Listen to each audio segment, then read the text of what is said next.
This message now is a race against time. I mean, I have a lot of things to say. Psalm 8 from verse 4.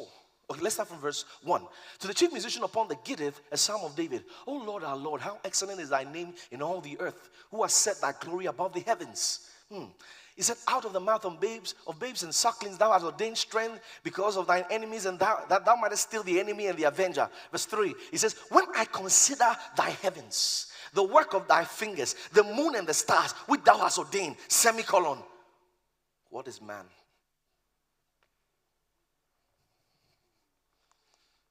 When you look at everything God has made, God's focal point is the earth. And the earth's focal point is man.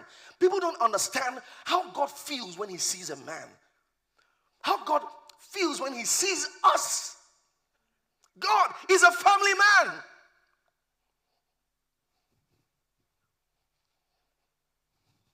Ephesians chapter 1.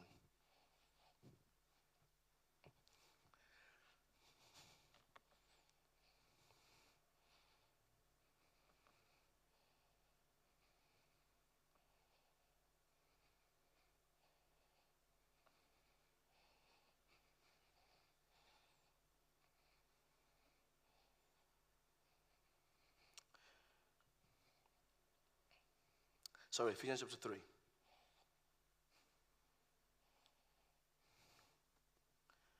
I'll read from verse 14. Can I read it in the TLB?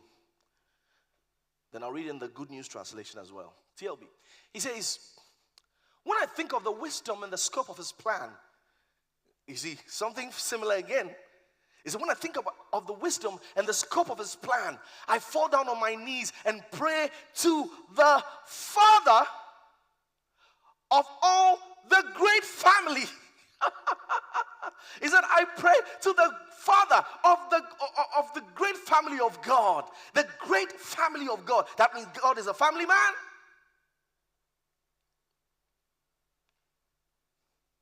You see,